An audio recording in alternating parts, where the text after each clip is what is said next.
Special کہانی کے ناظرین السلام علیکم۔ اسپیشل کہانی لائق ہے آپ کے لیے ایک اور اسپیشل کہانی، تو آئیے سنتے ہیں۔ بغداد کے مشہور شراب خانے کے دروازے پر دستک ہوئی۔ شراب خانے کے مالک نے نشے میں دھت ننگے پاؤں لڑکھڑاتے ہوئے دروازہ کھولا تو اس کے سامنے سادہ لباس میں ایک پروقار شخص کھڑا تھا۔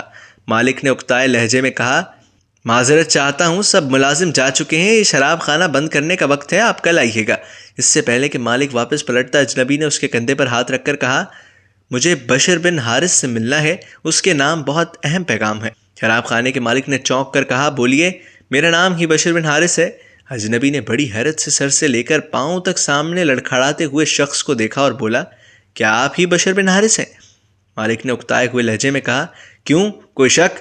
اجنبی نے آگے بڑھ کر اس کے ہاتھوں کو بوسہ دیا اور بولا، سنو بشر بن حارث، خالق ارض و سما نے مجھے کہا ہے کہ میرے دوست بشر بن حارث کو میرا سلام عرض کرنا اور کہنا، جو عزت تم نے میرے نام کو دی تھی وہی عزت رہتی دنیا تک تمہارے نام کو ملے گی۔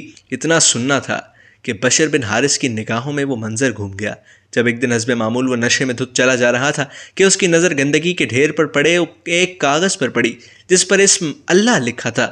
بشر نے کاغذ کو بڑے احترام سے چوما، صاف کر کے خوشبو لگائی اور پاک جگہ رکھ دیا اور کہا، اے مالک عرش العظیم، یہ جگہ تو بشر کا مقام ہے، تمہارا نہیں۔ بس یہی ادا بشر بن حارث کو بشر حافی رحمۃ اللہ علیہ بنا گئی۔ جس وقت آپ کو یہ پیغام ملا، آپ اس وقت ننگے پاؤں تھے اور پھر آپ نے ساری زندگی ننگے پاؤں گزار دی۔ آپ جن گلیوں سے گزرتے تھے ان گلیوں میں چوپائے بھی پیشاب نہیں کرتے تھے کہ آپ کے پاؤں گندے نہ ہوں۔